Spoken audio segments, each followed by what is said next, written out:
And welcome to Reliving My Youth. My name is Noel. My guest this week is Sam McMurray. This is part 2 of our amazing interview with the actor. I just couldn't keep it to just one part. That's how good he was. He tells great stories, so he was gracious enough to come back on for another episode. We talk about some of his amazing roles. Glen, the wife-swapping husband in Raising Arizona, how he got the role, and his memorable lunch with Nicolas Cage at the Denny's. We talk about C.H.U.D, the cult classic sci-fi horror movie starring John Hurt and Daniel Stern, so we have a little bit of a Home Alone connection right there. Talk about his amazing TV work starring as Roy, Earl Sinclair's best friend on Dinosaurs. Talk about how he rapped on the Dinosaurs album, as well as just how dark and depressing the series finale was, the real reason why he wanted to guest star on The Golden Girls, and we play a little game that we played before. Do you remember all the TV shows that you guest starred in? I give him a couple that he was and wasn't in, see if they remember everything. Sam, a really good guy. He is such a great storyteller, and I hope you enjoy part 2 of this conversation.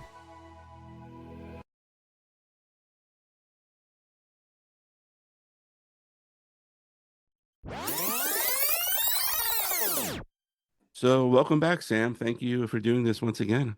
Sure. Yeah. So anytime I miss a second appointment, I'm eager to atone for my sins. But anyway, it's better. I get stood up a lot, so I'm kind of used to it. Yeah. So we've started part 1 with the greatest movie ever and with Stone Cold. So let's talk about the second greatest movie of all time, C.H.U.D. What was it? Oh, well, I was watching. Oh, what was the show with the British actor he playing doing the perfect New Yorker. What is this thing in which his kid goes missing? Oh, yeah, I just heard about that show. Eric. It's actually quite good, but it's interesting because it's all about the subterranean life, if you will. Yeah. Because it's supposed to take place in the 80s in New York. And it's pretty well representative. But Benedict C.H.U.D was interesting. Was directed by a lovely guy named Doug Cheek. Yeah. Right? Yeah. No longer with us. He'd been an editor. But he was, and everybody in New York at that time is in it. Got John Goodman, the late Jay Thomas, right. And John Hurt and his sister, who I went with for quite a while, Cordis.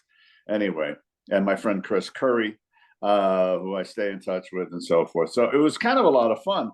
But yeah, people, there are real devotees of it. In fact, I was out here, I guess must have been early 90s, and I meet this young actor at a friend's barbecue, and he says, "Oh my God, you were in C.H.U.D." I went, "Well, yeah." And he goes, how come you weren't in the sequel?" I said, "There's a sequel?" He said, "Yeah." And I saw it at one point, which is pretty remarkable. Cannibalistic humanoid underground dwellers. Yes, indeed. Yeah. Or then we find out contamination, hazard, or urban disposal at the end, where they're getting rid of all the nuclear waste. So yeah. Well, you've seen it more recently than I have, I'm sure. But the other thing, and as I said, Doug was a lovely guy, but he'd never directed before. Okay. So at one point, John Hurt and I are waiting. We're in position and we're ready to go. And finally, John says, "Doug, you have to say action," because he didn't know. But yeah, no, big money, and we all made a lot. But what's interesting about it too, it's sort of a first of its kind, isn't it? But it's done without any kind of weird makeup. Well, some weird makeup, but no, no special effects and stuff like that. Yeah. Did you I know you didn't have any direct scenes with the C.H.U.Ds, but did you kind of mingle with them on set?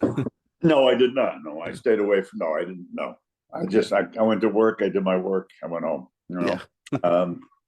But yeah, that was fun. That was one of those movies. But like I said, I mean, if you see it, every actor in whenever it was, 82, maybe 80, around that, 83, something like that, 84, maybe something like that. Right, yeah. I mean, it's kind of a who's who of New York actors because everybody works in it, So that was fun. But I don't have any real cute stories about it except the one about Doug. And I played a smart ass New York policeman. Well, there's a first. Yeah, right. Although I did that in a television series too with the late Ron Silver called Baker's Dozen. Okay. Short-lived. I guess we did 13. Did we do a whole season? But Bill Persky, who's still with us, directed it and producer on it. And John Del Reno was in it. I always have to say it like that because that's the way John told.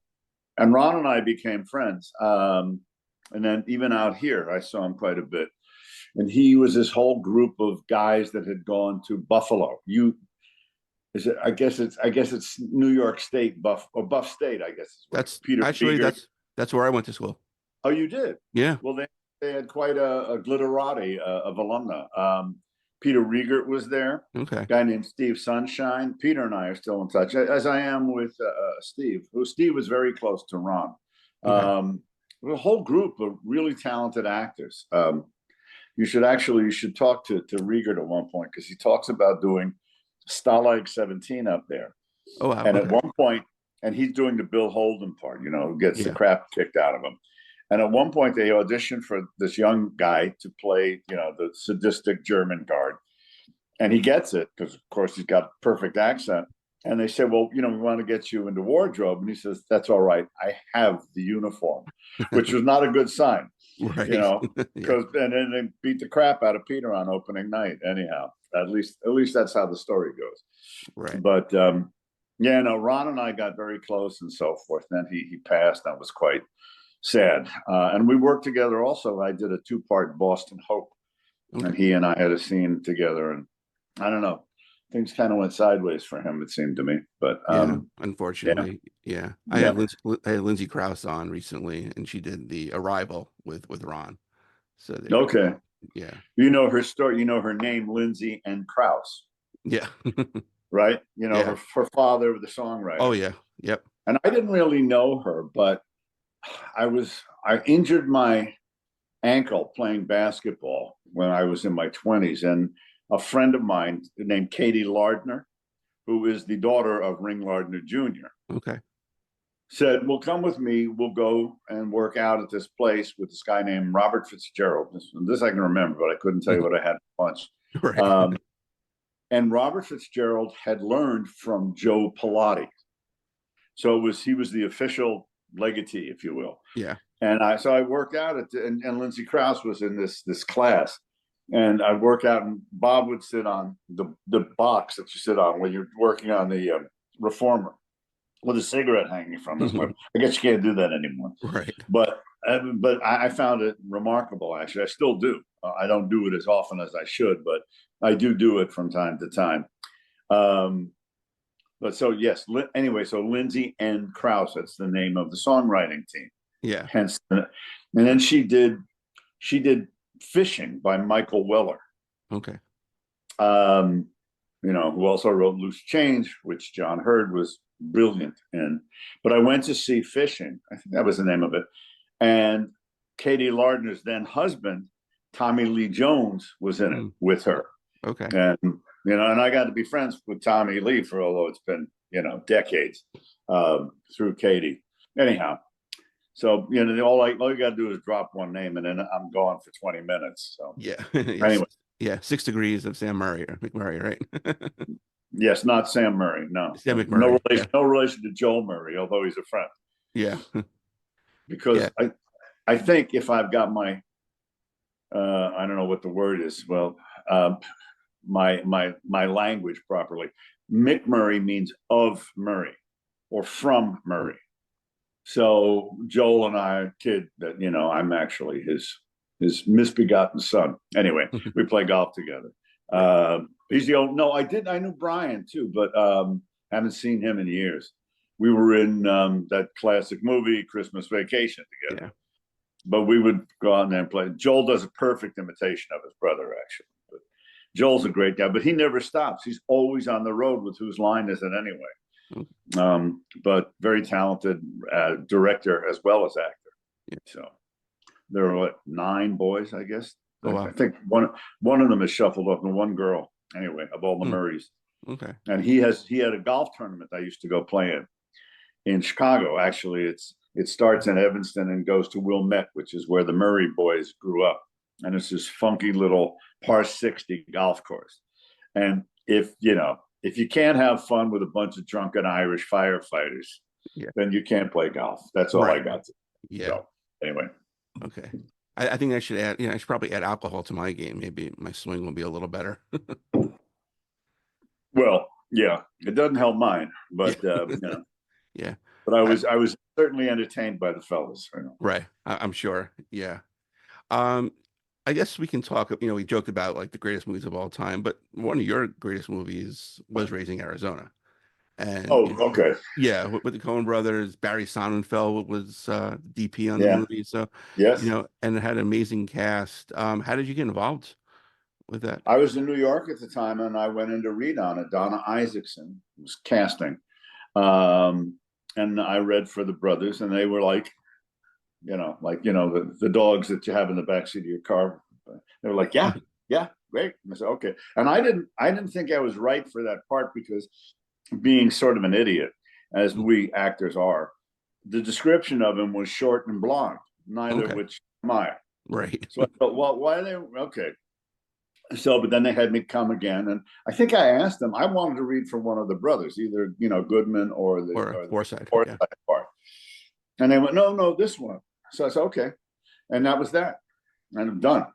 But I knew Francis already because we had been at the O'Neill together. Francis McDormand, obviously. Right. Yeah. And Francis was very principled, and we were friends. And she was already going with Joel because she had done Blood Simple. You know the story behind that, don't you? Or do you not? About Blood Simple now. So Holly Hunter was originally cast as the lead in Blood Simple. Okay.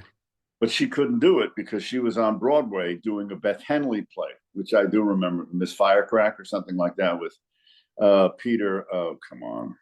Anyway, wonderful actor, but rather diminutive. Anyway, I saw it on Broadway. But so Holly and Fran were roommates. They were living together on Morton Street, which is right around the corner from where I grew up on St. Luke's Place, in the Village. And so Holly couldn't do it, and she said, "But you should meet my roommate." Of course, was Fran. Yeah. So Fran wound up doing Blood Simple, and the rest is history. And so she and Joel were already together, and she said to Joel, "I need to audition," and Joel said, "No, you don't. I want you to do the part of Sam's wife." And she said no, and she insisted upon coming in and auditioning, and then Joel went, "You happy now?" Okay. Yeah. And that was it. And at the time, though, or shortly after I was cast, which was late '85, I was doing two plays. In fact, at one point, they overlapped. One was in rehearsal, and the other was in performance. I was at the Hartman Stage, which is in Stamford, which is about 45 minutes outside of the city. Yeah, I used to live there. But I would, for a week or so, I would drive all the way out to New Haven and rehearse this play called Ohio Tip. No, I'm sorry, not Ohio Tip-Off. This was called Union Boys by a brilliant writer and an old friend now named James Yashimura. And Jimmy ran along with Tom Fontana, his partner. They did Homicide for many years. Anyway. Yeah, Tom Fontana actually went to Buff State also. Oh, did he? I don't know him at all, but I know Jimmy very well. Right. And I had done an earlier play of his at the O'Neill called Ohio Tip-Off. Here, I'll get a little discursive. A little after I had done it, it's about a minor league basketball team, like in the old CBL. Okay. And brilliant play, incredibly profane, and all guys. And so I had done it at the O'Neill my first year there, and my friend, who I became friends with that year in the O'Neill, the director John Pasquin, he got it done down at Baltimore Center Stage. And John called me up and said, "I need your help," because I knew all the black actors in town because I had been in a Soldiers play. Okay. And he said, "Who can I get for this?" And I said, "Well, you got Sam Jackson for one."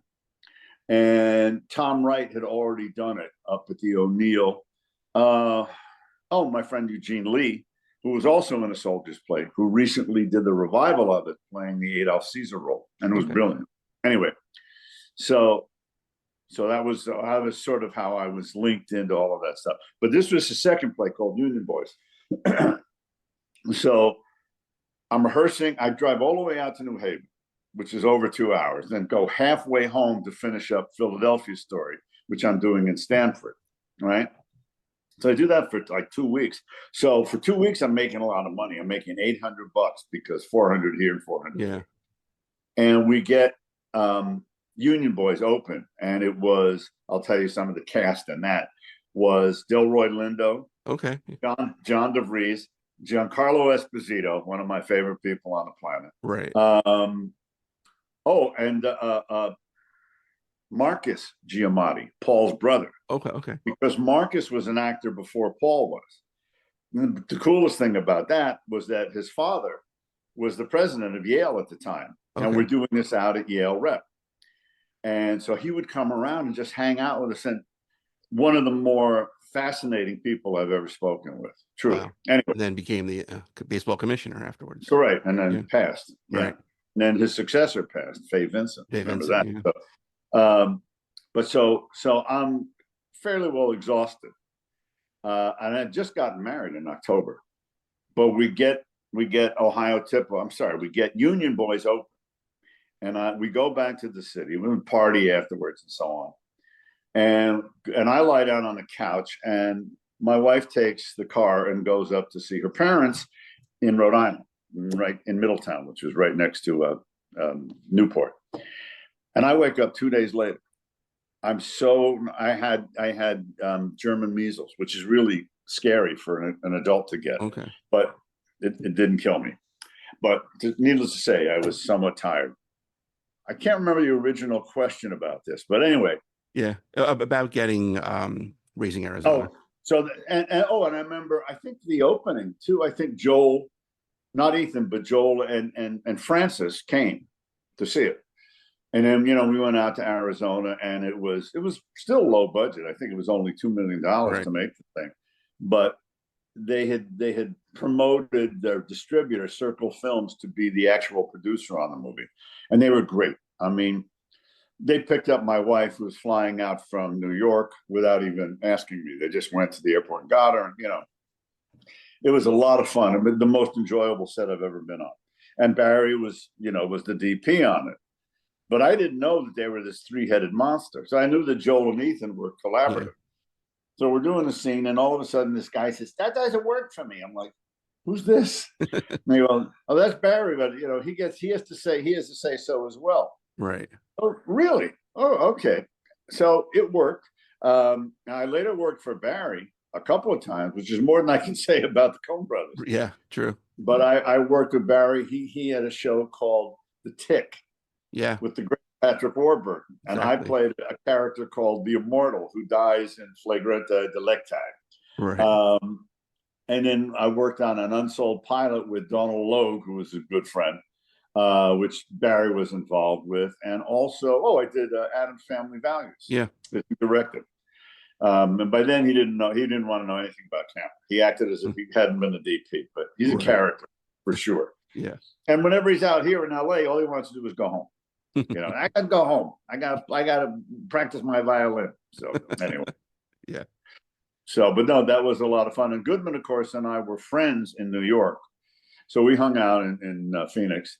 And Billy, of course, I had worked with on Raising Arizona. No, I'm sorry. I worked with Billy on Raising Arizona, but later I did. With Stone Cold, yeah. Thank you.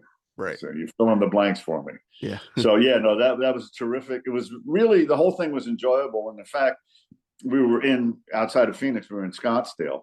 And when we wrapped, Beth, my wife, and I went out to LA.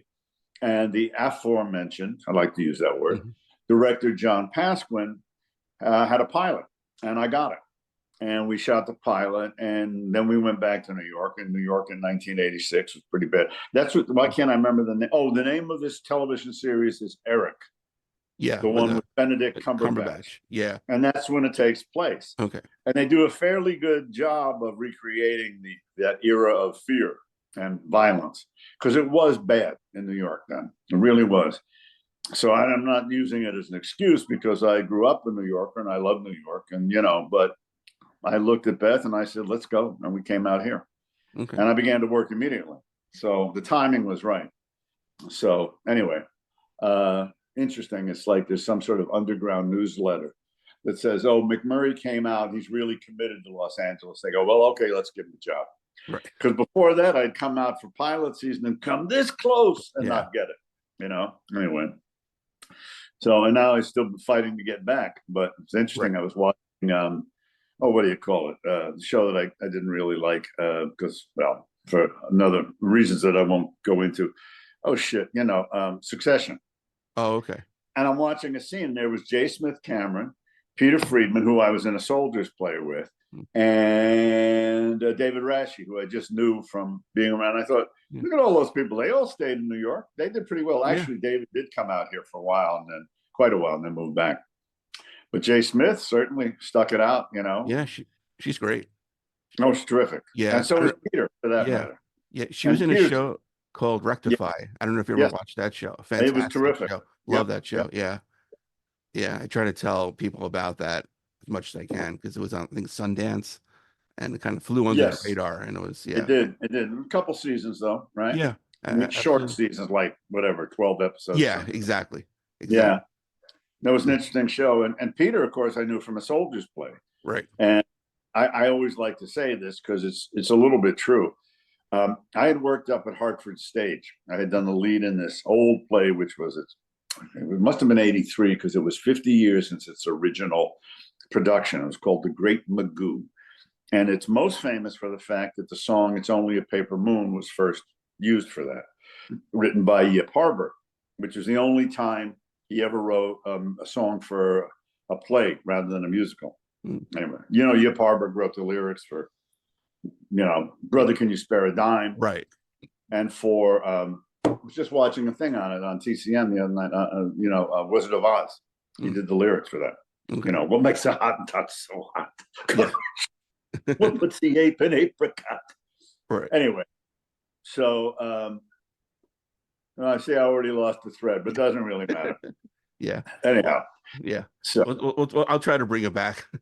I'll always fill in the blanks for you afterwards. Yeah, not a problem. Not a problem. There was I heard some story between you and like Nick Cage went to Denny's or something, and someone like tried. Did I tell you this story? No, I kind of heard that. No kidding. Yeah. It's true. I think when we just landed in Arizona, and I like Nick, and we go out to lunch. And yeah, it's a Denny's. It was a little more upscale. It was actually table service, I remember. And we're eating, and this teenage girl comes over. She goes, like, excuse me, like, are you like Nick Cage? And he goes, yeah. She goes, no. He goes, well, okay. She goes, no, are you? And this goes back and forth for like 10 minutes. No, of course, it wasn't that long. Yeah. But I'm just sitting there, and she's like, are you really? Well, no, are you? Okay. And Nick is like, he's, tolerant of the whole thing. And finally, she decides it's worth a shot. So maybe he is Nick Cage. Yeah. He says, would you sign my, this napkin? And it was like, wet paper napkin. Yeah. And it's like, yeah, okay. And he writes something, and she goes away, still not sure that he's actually Nick Cage. And I said, what did you write? And he says, I wrote, tomorrow you will die. Yes, that's a true story. That's great. Yeah. Yeah. But no, making that movie was so much fun to do. It really was. And they were terrifically considerate of, the cast and crew. They would fill out, they take a stick bed truck, right? And they would line it with like big plastic garbage bags and fill it with ice cubes. And then come lunchtime, didn't I tell you this last time? Maybe I did. No. So come lunchtime, the crew would have a little, swimming pool they could jump into, or at least get their feet wet, stuff like that. And the food was excellent. And for anybody who wants to be a filmmaker, if you really want to keep your cast and crew happy, make sure the food is good. Absolutely. Don't go cheap on that, Anyway, so because Beth and I, we went to Mexico. We went down to, the peninsula. I can't remember the name of it. And then I came out to LA and I got the pilot. And which didn't go. Well, it did sort of go, but not with me. But those were the days. I go out, I read for this thing. We shoot the pilot, and I was basically the lead. Another actor named Carl Weintraub was actually called Dads, not the one that was done later. Okay. and was for ABC. And who was the president because at ABC? Oh shit, Brandon Stoddard. See, it came to me. And well, Brandon Stoddard was surprisingly involved in theater. So he always gave money to the O'Neill, for instance. That's how they used to have a video department, and they would do these sort of interesting little film pieces. Yeah. But so I come back to New York, and they go, well, they're going forward with it in mid-season, but that puts you out because I wasn't a name. So they're looking for, they actually were talking about Steve Collins at one point. And then they got Barry Bostwick to do it, who I became friends with later. But Brandon Stoddard actually called me at home to not so much apologize, but just to explain the thinking, which I was really touched by. So it was like, well, okay, so it didn't go forward. Barry did, I think they did 7 of them, and that was that. But we decided, well, let's go. So we came out to LA, and the first thing I read I got with Lonnie Anderson called Easy Street. I remember that show, yeah. Do you? It only ran for one season with Jack Elam, with the one eye that was going. Yeah. That was the one that worked, and the other one, the grass one, was the one I looked at. And Jamie Cromwell was in it. And Jamie, this is sort of an interesting, I think, sidelight. He was engaged to a girl named Julie Cobb at the time, who we later married, and they got divorced after that. It's very nice. And you're just sitting around during rehearsal one day, we start talking, and I say, "Are you related to Lee J. Cobb?" And she says, I'm his daughter. He said, "No kidding." And I realized, because of my background, during the McCarthy era, I was strictly, or my parents were strictly on the unfriendly witness group. Yeah. And Lee J. Cobb was on the friendly witness group. Do you know about the blacklist? I don't mean to insult you. Okay. Yep. The best book about it is called Naming Names by Victor Navasky. Anyway, if you're interested. So, and I realized this is the first child I have met who was a child of friendly witnesses. In other words, when I grew up, well, my best friend in the world is Joe Guilford, who is the son of Jack Guilford. Okay. Right. And Katie Lardner is another example, as I mentioned before. Of course, her father went to jail. Right. He went to, Alan. Anyway, he went to the joint in Pennsylvania. And I knew, Josh Mostello had worked with and so forth. So, I mean, they weren't my only friends, but that's basically, that dictated who I grew up with. And I realized, because I was just a baby, I didn't know, but I realized that, of course, a lot of my life was dictated by what had happened to my parents, right? Which makes sense, of course. Anyway, lovely. Yeah. So I did that, and then I read for my favorite show, which was always appointment TV, which was Hill Street Blues, and I got that. I actually had to go in and read twice on it because it was a big guest shot, right? And it was the last season. And I knew some people. I'd worked with Dan Travanti. I had done the sequel to Adam in Houston before I moved out here. And I knew Torian Black from New York. And I knew Bruce Weitz, who is still a good friend. Yeah.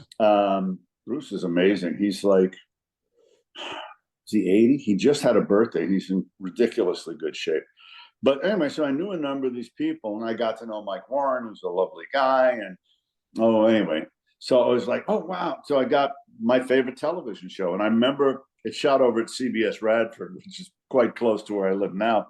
And I was sort of disappointed because I thought it would really be a police precinct, Yeah. Anyway, but that's how much I believed in that show. So anyway, but then after that, I didn't get every job I read for after that. But it was not the wrong move, shall we say. Right. Do you still have to audition, or people just say, "I want to"? Please, okay. Yeah, I mean, I didn't audition for either Law and Order, which I just finished, or General Hospital. That was, I don't know why Law and Order came up. I think maybe because they ran out of actors in New York. But I did read for this little low budget movie, the name of which escapes me. But I liked the movie a little bit. It's about this 12-year-old girl about 100 years ago in Oklahoma. And this little girl who's Black was raised with Black and Native American kids and so forth, but they were deeded some land. This is based on a true story. And this little 12-year-old girl, because, oil all of a sudden became popular. Now it's like 1912, so it's more than 100 years ago. They wanted the land, and she fought them, and she won and became millionaires. Anyway, I thought it was a really interesting film, and I did a Zoom audition for them. Okay. Which was interesting. And I was in the mix, as they say afterwards. And to quote Mel Brooks, I didn't get it. So, yeah. So they want me to audition, and I hate it. But I go, and I have a friend who's very good at this kind of stuff. He's an actor, but he's also a techie. Okay. I'll go to his house, and if necessary, he'll put stuff on prompters, which sometimes is necessary. Right. And submit it, and they'll go, "Oh, it's great. No, you didn't get it. You didn't get it." I was like, "Thanks so much." Right. So yeah, I do, but I shouldn't have to. Quite honestly. Yeah, at this point in your career, I mean, everyone knows your work. 50 years, for Christ's sake. Yeah, exactly. Yeah. Maybe I want to see if I'm breathing, I guess. Right. Yeah. Was there one or two guys who always followed you, or you followed them into the audition room? You just knew them? Oh, God. Well, it's funny because I was in New York and I ran into, come on, Sam. He's on The Judge now, the lead, Brian, Malcolm in the Middle. Oh, Bryan Cranston. Bryan Cranston. I ran into Brian, and we used to joke back in the pilot season days in the mid-'80s that we should all just rent a van and all go together because we were always up on the same things. Rusty Russ, who is a very dear friend of mine, he would be there. Also, my dear friend, I have a lot of dear friends. Yeah. Chris Rich, but so it got, during that, whatever it was, 4 or 5 year period of pilot season, it was like, we were all going to the same, how you doing? Okay, great, goodbye. Yeah. Michael O'Keefe, on and on. There was a whole group of us. And Brian's done quite well, though, Yeah. In fact, I did a Malcolm in the Middle, and I saw it the other night, or somebody posted a long clip from it. It was actually a very funny episode, in which I arrest Jane Kasmarek. Yeah. Who I later did LA Theater Works. See, the words are coming back. Comes back, yeah. LA Theater Works, you know what it is? No. They'll take a play, or sometimes a new play, or an unknown or ill-recognized play, and they'll do audio recordings of it. And on the bigger productions, like this one I did 2 of them. I did one called Next Fall, which coincidentally I had seen on Broadway, which is an interesting piece, I thought, with pretty much the original cast, and then I replaced Cotter Smith, which was interesting because I replaced Cotter Smith in a soldier's play. Okay. Cotter was only in it for a week, and then he went on to do another play. And we're in touch. He just had a birthday, in fact. So LA Theater Works does this thing, and I also did Salesman. And my friend Stacy Keach was Willie, and Jane played Linda, even though they're far apart age-wise. But it doesn't matter, But we would do it in front of a full audience, at the theater at UCLA. Steve Culp played Biff, who was Robert Culp's son, and I can't remember who. Happy, and I played Charlie. Anyway, but that was a great deal of fun. But I thought Jane was absolutely brilliant as Linda in the thing, and it's not an easy role at all, because I've seen it a number of times and was never overwhelmed by whoever played Linda. And I saw it with Dustin Hoffman.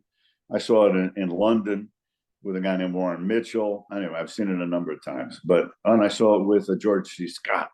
That was really interesting. I'm sure, yeah. Well, he had fired the director, was Marty Balsam. Oh, wow. Okay. And took over.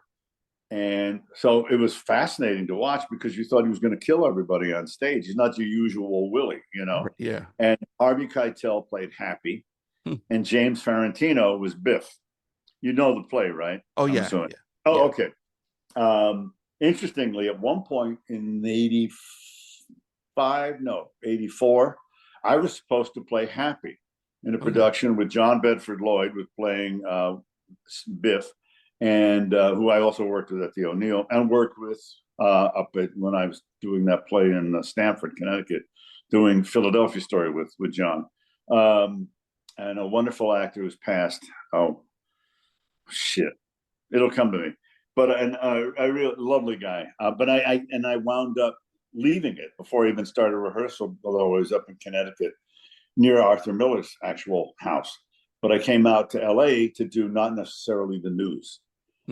So, the pilot, which went. and I bought my way out. I didn't want to do it. Okay. Yeah. So. Yeah. But I'm friends with people who replaced me. Actually, Tom Parks is a good friend. Tommy did it, and Stu Pankin, also a friend. Anyway. Yeah, I had Stu on a couple of times. Well, we'll get to that in a couple minutes. Well, we did Dinosaurs together. Yeah, exactly. Yeah. Yeah. We'll talk that now. So, sure, why not? 3 shows you were in, not necessarily in the finale. So, Breaking Bad, probably one of the best series finales of all time. Yeah. Yeah, you were in a couple episodes. Sopranos, very controversial. I enjoyed the finale. Although that finale. I thought my TV was went out at that time. And Did then it really, or you thought it had? Yeah, and then one of the most depressing finales in TV history for a goddamn kid show, Dinosaurs. I mean, come on, I don't Earl. remember the finale, Okay, but so Earl, played by Stu, yeah. he basically causes the Ice Age. Right. Yeah, and yeah, so it's like the poor little baby, dinosaurs Right. wondering what's going on, and like it starts, the Ice Age. It's so depressing for a show that's made for kids. I mean, I understand why they did it. It's they kind of play it where, oh yeah, the environment, people ruin the environment. So it was, a good message at the end, but still, it's very depressing. It was very socially conscious, that Yeah, show. absolutely, absolutely. And the they show could get away with a lot because a dinosaurs dinosaur's talking. talk Yeah, or have television. exactly right. Or he's barbecuing in the show, talking about a grill. And I think the very first the pilot, he gets a big screen TV, so it's not right. Great show. historically accurate, so to speak. No, it's not. you know. Yeah, but Flash, yeah, yeah, exactly. Not the mommy. Yeah, and some great voices on that Oh show. yeah, Jessica Walters, Sally Struthers, Sally Sherman Struthers, Hemsley played your boss. who I worked with on the Jeffersons. Okay, yeah. Okay, I did the Jeffersons in, I guess it was 76, 75 maybe.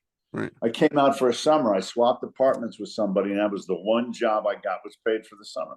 Wow, great. With with Sherman, who I had seen on Broadway. I think he won a Tony as Gitlow in Pearly, the musical version of Pearly Victorious. And he was great. Crazy as a shithouse rat, but wonderful man. Yeah. They were all, Roxy Roker and Marla Gibbs, who's still going. Yeah, she's on like 92 years old. She's still on Days of Our Lives, I think. So what? She's still on. Is she on Days of Our Lives? Yeah. Well, my friend Rocky Carroll, who directs also as well as acts on, NCIS, he directed her like a year ago, and he said she was sharp as could be. Wow, great.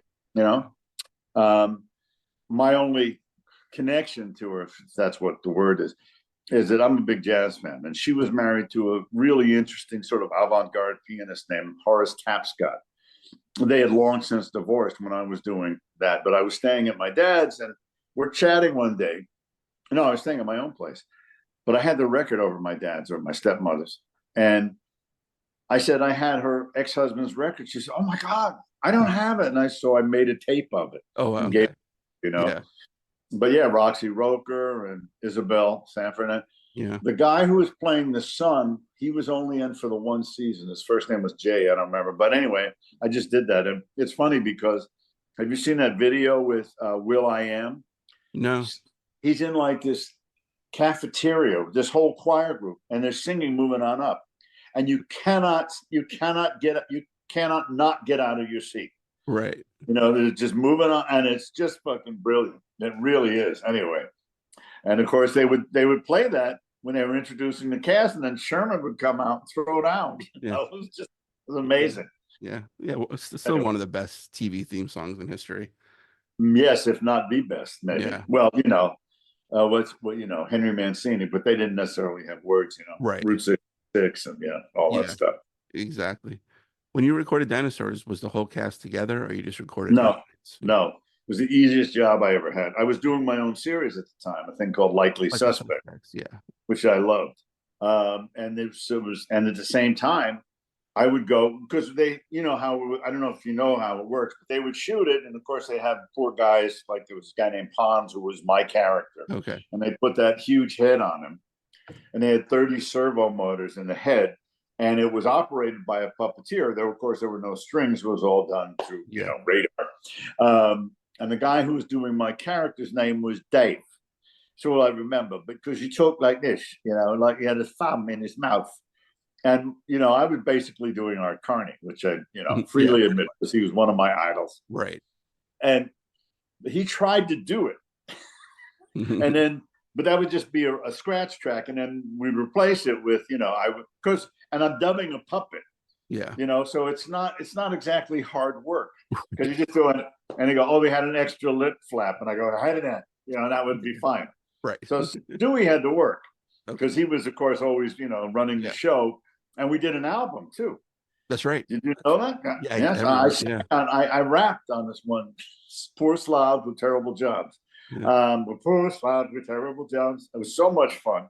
And we did it for 4 seasons. So it was a nice payback, considering I wasn't in The Simpsons, except for the very first episode, I believe. Anyway, so I had a blast doing it. It was, but literally I'd be in and out 15. If I was there for more than an hour, that was a hell of a day, Right. But yeah, Stewie had to do a lot.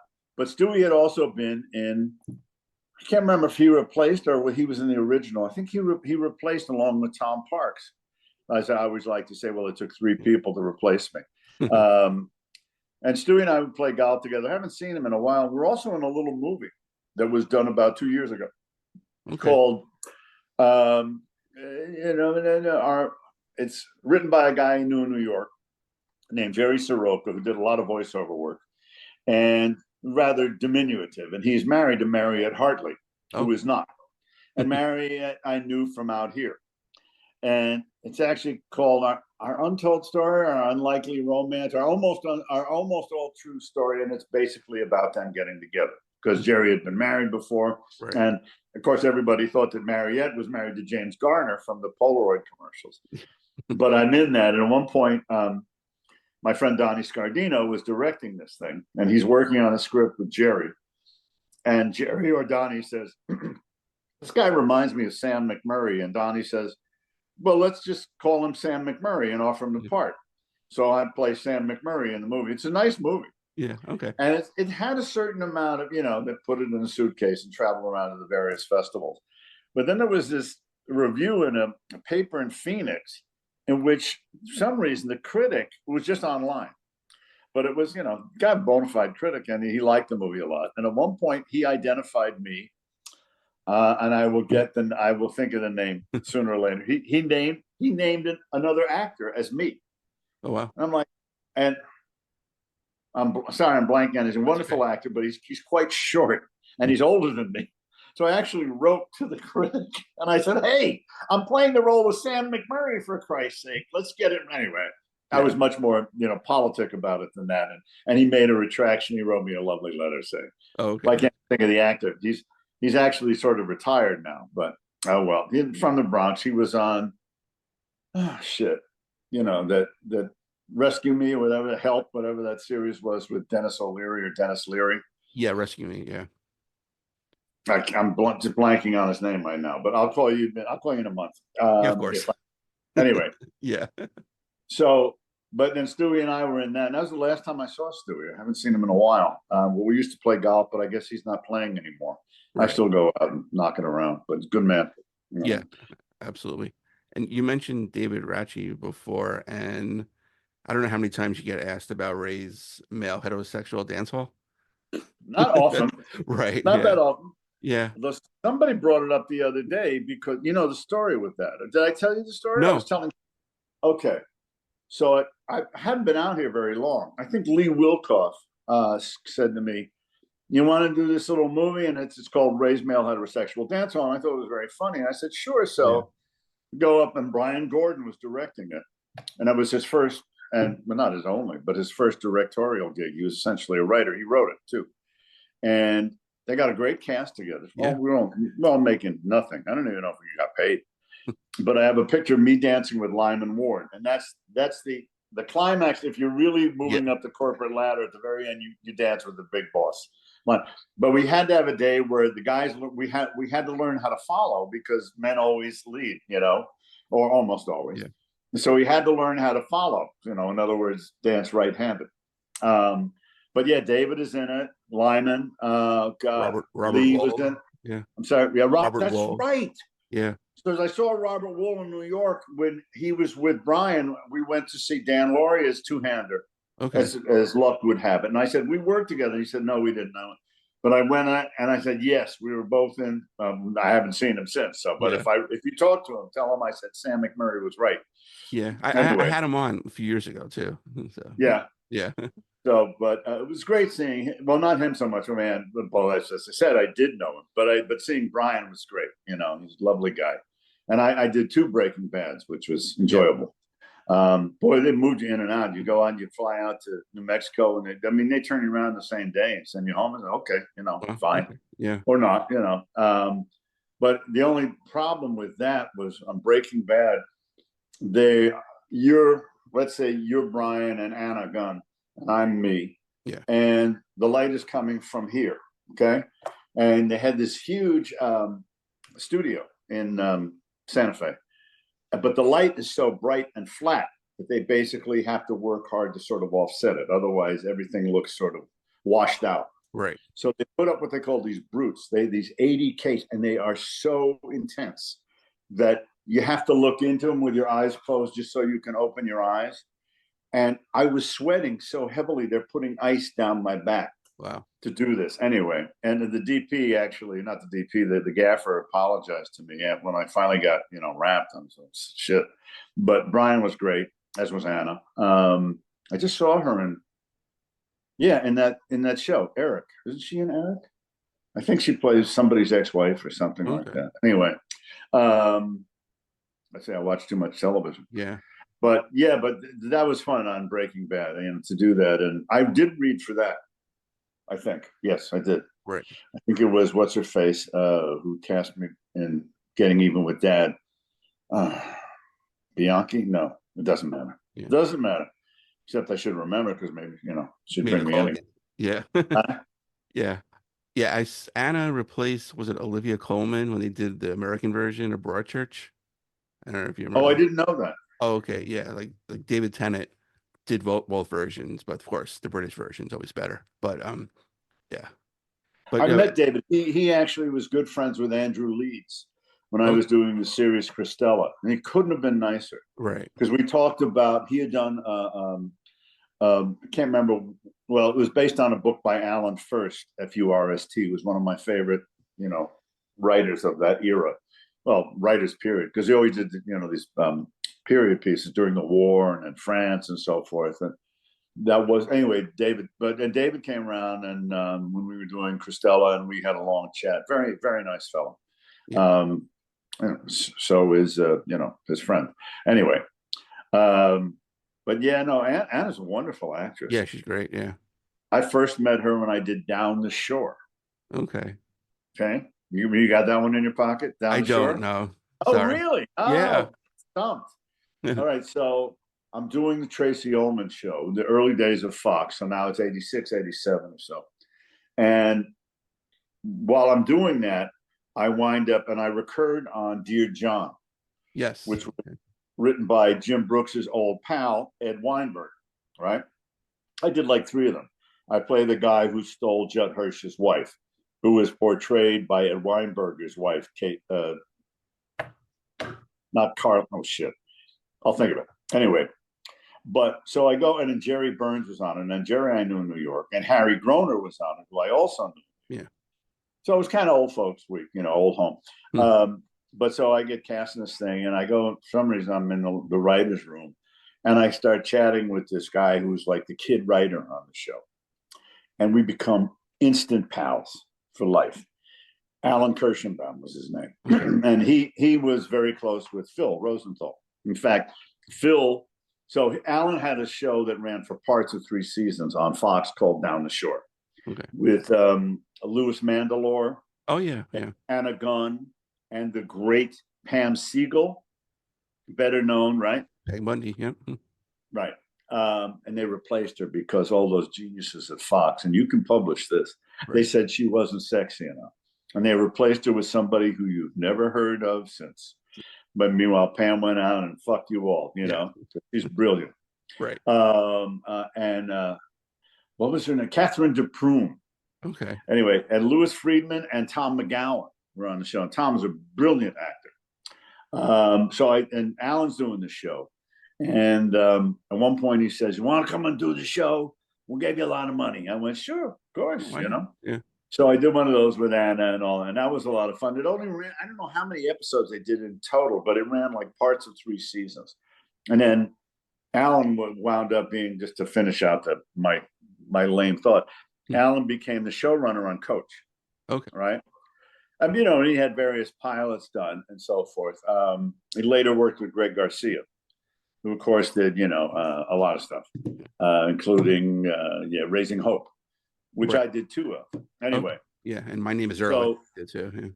But so, this is way, maybe too much of an aside.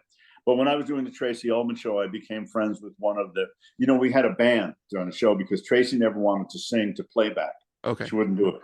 So we always did it live, which was interesting, to say the least. Yeah. But I became friends with the house drummer, who was a well-known session player named Rick Marotta. Oh, yeah. He became one of my best friends. So, and I introduced him to Alan, and they became pals too. So Rick is hanging out at Coach one day. And I don't think I'm wrong about this. And when they shot over at Universal, and I'd go over there because then we would go into Universal and we'd go eat at BB King's or whatever, you know, with Alan. And at the time, Phil Rosenthal, who had recurred on Down the Shore, but was transitioning to become a writer, though he was a very good actor too. And they all went to Hofstra, you know, not Alan, but Phil went to Hofstra with my dear friend, Margaret Colin, who I just saw when I was in New York, and a bunch of other people. Anyway, Tom McGowan too. So Rick's just hanging out, and Phil gets this pilot to write and says to Rick, "You want to do the music?" And Rick's like, "Sure." I had used Rick on my own series, Likely Suspects. Did we talk about that? We did last time. Yeah, we did last time. Yep. So Rick was the music. He composed the music for the show. So he had something of a track record, but not a lot. So Rick said, "Yeah, sure." So, of course, that becomes Everybody Loves Raymond. Of course, yeah. And, you know, now he owns the state of Massachusetts, you know. And then Phil, who was a very good friend, recommends Alan to write the lead in to Everybody Loves Raymond, which is Yes, Dear, which he wrote with Greg Garcia. Okay. And that ran for 6 seasons as opposed to Raymond, which ran for 9. And Rick did the music for that too. So Rick is set up. Anyway. Yeah. So, anyway, I can't remember. What was the original idea on this? I don't recall. I don't remember. It doesn't even matter. Yeah. But yeah, but I remember doing, we were talking about Anna Gunn. So, you know, I already knew Anna when I did, the other one. And it was just nice seeing Brian in New York. He looks great. He's moved to New York. I think he's got a place, you know. I think he can afford it. You know? I think so too. Yeah. Yeah. I watched the first season of The Judge, or Your Honor, or whatever. Your Honor. Yeah. I haven't gotten to the second season yet either, but the first season was great. Yeah. Yeah. Wonderful actor. Yeah. Yeah. It was just amazing how like kooky he was in Malcolm in the Middle to become such a like serious actor. Oh, he was wonderful. Yeah. Yeah. Really good. Well, if you see the episode I'm in, I play this cop. And at one point I'm like, you know, Jane is working at checkout at whatever it is, you know, not a department store, I mean, like grocery shop or whatever. And I'm like, oh, because usually, you know, they give it to me if I'm getting a sandwich and a cup of coffee. She says, "No, that's $7." I'm like, all right, fine. And then as luck would have it, or maybe not, I pull her over. And she's obstreperous because, of course, her character is never wrong. Yeah, of course, yeah. But so she, you know, she says, "Well, no, you're wrong." And I go, "No, you're wrong." And I handcuff her and I throw her in the back of the seat. Yeah. And of course, you know, they're all gone. Anyway, it's a very funny episode, and the payoff on it is actually hysterical. So that was a lot of fun. Right. So, and Jane, yeah. And then you played a bunch of cops, but also played sort of a criminal in the Golden Girls, which con man. You know, Mr. Kane, we scheme $2,000 out of Sophia and Blanche and at the mall, which a great show. Right. Yeah. With who was my foil? Female, she was a nun. I don't remember her name. Terrific actress. Yeah. Nancy. Oh, come on, Sam. I'll think of it. Yeah. But the reason I did that, this shows you how nearsighted we can be. Is it? But at this point, if I'm doing episodic, it's on offer only. I don't have to audition. I already had my own series and whatever. Yeah. My profile was relatively higher than it is now, or was anyway. They said, "You want to do Golden Girls?" I'm like, okay. I mean, well, who's on? And they go, or somehow they tell me, they said Jerry Orbach's on it. I said, done. Yeah. Because I wanted to meet Jerry. Right. And I knew Betty.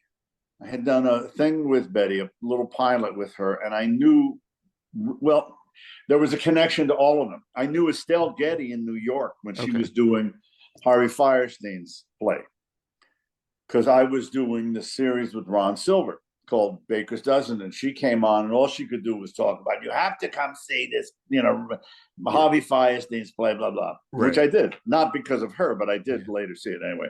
But she was very sweet, and I knew of Rue. I don't know if I had met Rue. I think I had, because I worked with her on something else. But my mother knew Rue because they had done a movie together in Hazard, Kentucky when I was still in college. Which is all about strip mining and stuff. So Rue was great, and my mother and father knew B. So I knew everybody in a way. And I think I worked with Betty on one thing. She was, of course, great with Betty Wayne. Yeah. But I really wanted to do it because Jerry Orbach was on, who I became friends with. Okay. So I did that. Nancy Lenahan. See? That's my nice. Yeah. She told a great joke about two guys who meet on the street. And one guy says the other, say, did you ever do that thing about skydiving? You're gonna jump out of a plane in a parachute. And he said, yeah, it's interesting. So how was it? He said, well, it was weird, I went through all the training. I learned how to pack the chute, so of course it would open and so forth. And we do a couple of weeks worth, and then finally the big day arrives, and I'm about to jump out the plane, and I get cold feet, and I can't do it. And the jump instructor says, jump. And I couldn't do it. He says, jump. I said, well, did you finally jump? He said, well, the guy said, if you don't jump, I'm going to fuck you in the ass. And so the other guy says, did you jump? And she said, well, a little at first. Anyway, I screwed the joke up, but anyway. Yeah, you get the point. I just remember her telling me that joke, but I became friends with Jerry, and we'd go play golf and so forth. And interestingly enough, I'm in New York a month and a half ago, and my daughter Hannah, who's an actress, and brilliant actress, and a great singer, and beautiful. Anyway, but she's also working, as all actors have to do these days. I have to have a side hustle. She's working at this craft beer place in her neighborhood in Brooklyn. Okay. And I'm there with a friend of mine who's also a musician, a guy named Joe Shane, and he's chatting with this guy, and he brings him over, and he says, do you know this guy? And I go, no. He goes, it's Jerry Orbach's son. I said, no kidding. And I can't remember his first name. Very nice. And when you look at him, you go, oh yeah, now I see it. And the guy he's a saxophonist. He's a player. And then the penny drops me, and I said, did you go to Shelley's All-Stars back in the 70s? He went, yeah. Now, Shelley's All-Stars was a play group that I had gone to when I was a kid. So after school, instead of doing heroin or whatever, if you're 12 years old, Shelley's All-Stars, they'd pick you up in these vans, and you'd go out to Randall's Island and play baseball, or you play basketball, or, whatever, or football. And I later, after I got out of college, I went to see Shelley, and he hired me as a counselor. Oh, wow. For a while. And it was fun. And I said, because didn't you live in Chelsea? And he said, yeah. Tony is his first name, Tony Orbach. And I said, I picked you up when you were 12 years old because I remember your father, Jerry, standing outside wearing a bathrobe with a cigarette hanging from his lip, And I went, oh, that's Jerry Orbach. Before I got to know Jerry. Anyway. Right. So it's as you get older, it becomes more than 6 degrees or less than, anyway. But so that's why I did Golden Girls, to work to meet Jerry Orbach. Really, I mean that's the truth. And I'm so glad I did, because he was a great guy. Oh yeah, great actor, genius. Yeah. I had seen him in All That Jazz, actually. Okay. No, is that it? Fosse's musical. Yeah. Yeah. No, not is that the name of it? It's still running on Broadway, Not All That Jazz. Oh shit. 42nd Street. Fosse. No, maybe it was All That.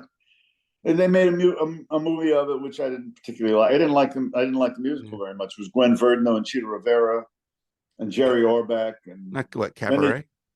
No. Sorry, not as good as Cabaret. Okay. But it's a cheap musical to put up. And they actually flew me in. And I when I went up to audition for it, James Norton, they had lowered the key because he's not a tenor. Right. And I'm not a tenor either, but I can sing up. And as homage to Jerry, I raised it to the original key when I auditioned for it. So anyhow, and what happened? I didn't get it. But it was interesting because I almost did. And I was, well, I shouldn't go on. Well, I'll go on record, whatever. I didn't want to do it. I didn't like it. So anyway, but an old friend of mine was directing it, Walter Bobby, who had been in the original Grease. Right? I don't know who he played, like, Dopey or one of those characters. Anyway. Right. One of the T-Birds. Not Danny Zuko. Yeah. Anyhow. Right. One of his pals. Yeah. But I did see that with Barry Bostwick, who I, later became friends with. We were in a movie together too, which is called, it's really a nice little movie written by a guy who went to Washington University, as did I, Doug Steinberg. And Barry is in it. Anyway, terrific guy. All nice group of people in that. So. Right. So I usually ask this for people who have been in a ton of stuff. Do you remember everything you've been on? So yeah, sooner or later. Okay, so we're gonna play a little game. Okay. I'm gonna name a couple of shows you've been in and some you haven't been. All right. You'll tell me if you have been. Okay, so have you been in 21 Jump Street? Yes. Okay. Episode called Raising Marijuana. How about that? There you go. Well, it was something of an homage to Raising Arizona. Right. So, okay. Yes. Yeah, okay. I was in. Yeah. Were you in St. Elsewhere? No. Okay. Were you in The Ropers? Yes. Yeah. Okay. The Three's Company spinoff. Yep.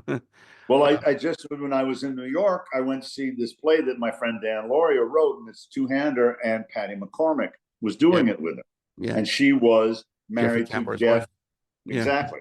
Yeah. And they flew me out for that. I did that, and then got to be friendly with Norman Felt and Audra Lindley. See, this, you asked me something. Audra Lindley was married to James Whitmore, Sr. I worked with Junior as well. Right. And they took over my dad's apartment, which was on Central Park West and 62nd Street. Great building called the Century. They took over that apartment. That's anyway. Yeah. But yes, I did the Ropers. Yeah. I think. And then I saw Patty, and I said, well, you don't remember, but we did the Ropers. And then I was with my kids and, with my daughter and some friends. And we didn't go have a drink. And then Dan called later and said, why didn't you come and drink? Because Patty was saying, what happened to Sam? I was like, oh. Yeah. Anyway. Yeah. I think the bad seat. Audra Lindley played Lisa Kudrow's grandmother and Friends. Did she on Friends? Yeah. So didn't know that. Tied in there. Yeah. One of my favorite shows. Were you in Wise Guy? No. Okay. But my friend Rusty Russ was. Yeah. Who I just talked to the day before yesterday, William Russ. He did like a whole season on it, I think. Yeah, it was great. Yeah, and Jonathan Banks, who was in Breaking Bad. Yeah, well, I got to meet Johnny when I was up in Vancouver. I was doing something, and he was, doing that. Oh, he's a wonderful actor. Yeah. A wonderful guy. Right. And were you in Miami Vice? Yeah. Okay. Yes. Second episode after the pilot. Yeah. And it was, I got a story with that. So, who was casting? Come on now. Oh, her sister was something of a well-known actress. Shit. And she married, or she was with, the guy who created Miami Vice. Oh, come on. Help me out here. Michael Mann? Thank you. Yeah. So, I want to say Bonnie Piethala, but she cast. Anyway. So the gal who casts Miami Vice, and it was weird because Michael Mann was in Chicago, the show shot in Miami, but it was cast out of New York. Okay. So it's one of the first episodes after the pilot. And I go in to read for a part whose daughter has been kidnapped, who's like, I don't know, 10-year-old daughter, whatever. And they put me on tape, which was, for those days, was fairly new. Why can't I think of the casting director? Because her sister... June Gable, Bonnie Golub was the casting director. So Golub turns to Gable if you want to sound less Jewish. All right. So, but Bonnie didn't care about that. Anyway, so I read for one. She goes, oh, that's fine. So let's do it again, but this time do it Miami. I said, Miami? She said, yeah. I said, okay. And so we start to roll. And I said, if they touch one hair on that little girl's head, I'll break every bone in their body. Right? But she wanted my answer. Right. So she laughs and she sends it off to Michael Mann, who falls off his chair laughing, apparently. And he says, well, not this one. So that was like for the second episode or something. He said, not this one, we'll find something else for him. So they found me like the fourth episode, and we went down to St. Croix right around Labor Day, as I recall. And Miguel Pinheiro was in it, who had been, who I knew from New York as, playwright and, Jailbird, not Jailbird, but he'd been in the joint, for real. Right. He did Short Eyes, And then there was another play that I was going to do called The Sun Always Shines for the Cool. And that's how I got to know that whole group through my friend Oz Scott, who's become a very successful director. Anyway, so they fly us down to St. Croix and, do the thing, get on fine with Don and with Perfect Moment of Truth, Philip Michael Thomas. In fact, the makeup guy was a guy named Carmine Caruso, I think, yes. And big hulking guy, looked like a longshoreman, but he was the makeup artist. And he later became the president of the union, I think. But he and Don did not get along. Oh, wow. Because Don was going, Vinny, don't make me call for you. Was it Vinny or Carmen? No, it was Vinny. And Vinny walks up to him and says, if you got a problem, we can go outside right now. So he calmed the fuck down. He didn't last terribly long, but he was okay with that. Yeah. But I had a lot of fun down there because we were in St. Croix. In fact, I remember buying a Rolex because it was duty-free shop for my fiance, who later became my wife. So anyway, but that was fun. I actually saw it not terribly long ago. It's saw one of those, like Nick at Night channels or something. Yeah. And they said at one point, Paul Michael Glaser was directing. Okay. And he said at some point, he said, when you come in, because I was playing the stoner who came down in spring break and then stayed for 7 years, right? But I was a bartender in this thing, so I'm throughout. And he goes, make up a song. So I make something up and I sing a sort of reggae-ish song. So when we're in post and back in New York, they cannot find, who wrote the song. Right. So they get this big simus about it. And I said, well, I wrote it. And they go, well, will you sign something to saying, you're relinquishing all rights? And I went, I remember the guy who was, doing the sound recording said, you should get some money for it. And I went, the hell with it. But I'm sorry I didn't ask for some. Yeah. Said, copy written by Sam McMurray, Exactly. Yeah, well, I should have done. Oh, well. Right. But it was fun, So, yes, I did Miami Vice. So there you have it. Okay, great. Yeah, you're perfect. I'm 4 for 4. Okay. You got them all right. But Sam, once again, this was fantastic. I can talk to you all day. These stories are awesome. Well, I'm happy to talk to you because you're asking me about myself. So of course. Your favorite topic, right? Of course. Yeah. But thanks again, and hopefully your Mets will keep winning. Well, we'll see. They're going to go to London, probably get spanked, but because Phillies are red hot right now. Oh yeah, they're unbelievable. I got nothing else because the Rangers went upside down. Unfortunately, I'm an Islander fan, so I was happy they lost. So. Oh, you're an Islander fan. Yeah. The fish sticks. Oh, exactly. Yeah, right. Dun, dun, dun, dun, dun, dun, dun, dun, Pod Van sucks. Yeah. And of course, the other one after he was arrested for spousal abuse. When he was at the Garden, the fans would chant, beat your wife, Dennis, beat your wife. No. But then, the Rangers wanted to sign him in '94 for the Cup run. Well, but he was smart enough to say no. Without him, so, they won without him. I thought this year we really had a shot. But I have to say, Florida outplayed us. And they were more physical, quite honestly. Yeah. So it's going to be a good But we certainly have at least the nucleus. We'll see what moves they make. But there's the guy who runs all the publicity for the Garden has become a friend of mine. I actually know him through Steve Sharippa. Oh, okay. Yeah. Or Steve, Steve is the king of the snow. Yeah, he's always there. He's always at the Knick games and the Ranger games. But we have the same business manager. Okay. So a number of years ago, my business manager, until fairly recently, was in New York, said, Steve can get you in at the Garden because Ron, who runs all the publicity, is a big fan of yours from Raising Arizona. So I said, sure, not being one to pass up a free meal. Of course. And it is a nice free meal that they give you. Yeah. So when I'm in town, I go to the Garden oh, right this way, Mr. McMurray. And they take you into the private dining room, and there was a celebrity chef, and there's a lot of really nice booze, and you're not allowed to tip. You know about this? Anyway. Oh, yeah, no, I know. And then they take you and you sit right behind the bench, and scream your head off and, talk with Bobby Flay. It's funny because one time, not long ago, I was there, and Bobby Flay and I were sitting next to him. I don't know him, but, we were chatting and very amicable. But he's with this blonde girl who looked vaguely familiar to me. And I said, "Are you an actress?" She says, "Yeah." And I said, "We met." She said, "Yeah, kind of. We did because when Mad Men was such a hit, yeah, they of course they had to spin their Me Too products, and they did one based on the Playboy Club. Okay. And it didn't run for very long. But I went in to read for it, and this is sort of interesting. And this blonde girl was there. And I read for this part, and I got it. And it was canceled the next day. But what was interesting, and I will get the name right. But I'm sitting across from this very attractive actress. If you got to go, I'll cut this pretty short. Oh, no, it's fine. Yeah.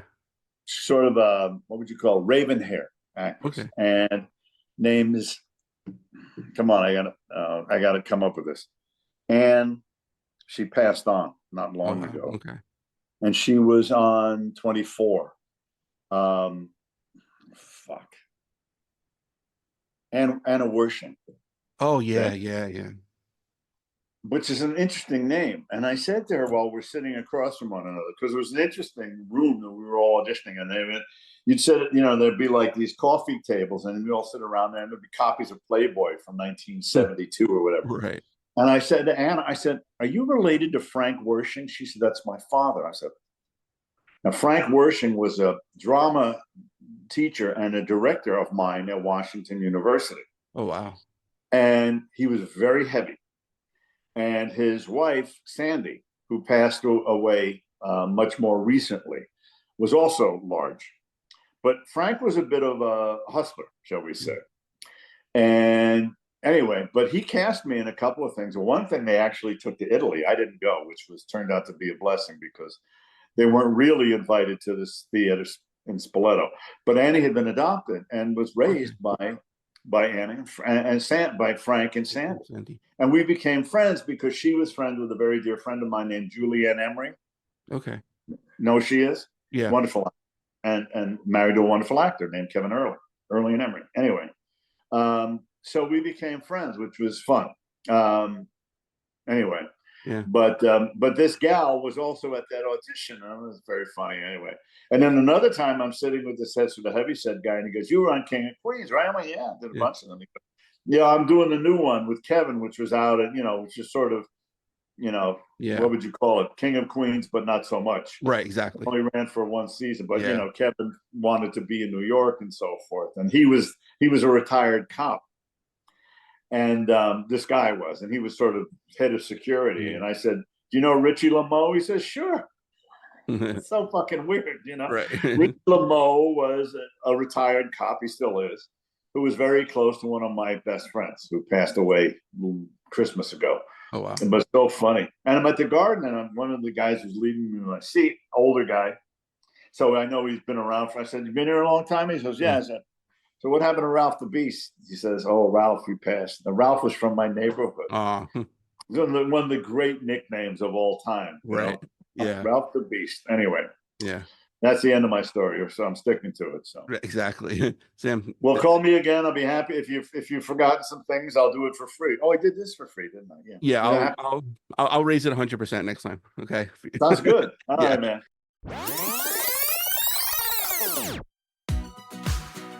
And a special thanks once again to Sam for joining me today. He was great. And if you haven't listened to part 1, I highly recommend it. It's just as good as this one. And if you have a guest suggestion, you can hit me up on X, formerly Twitter, at @TheFirstNoel19. Be sure to like the page, Reliving My Youth on Facebook. You can go to iTunes, check out all the past episodes we've had, over 300 now. And please rate and review the show. If you don't have iTunes, not a problem. Just on Spotify, SoundCloud, Podbean, Amazon Music. Basically, where we can find a new podcast and an old podcast. A new episode will be out soon. Stay safe, everybody. We'll see you then. And a special thanks once again to Sam for joining me today.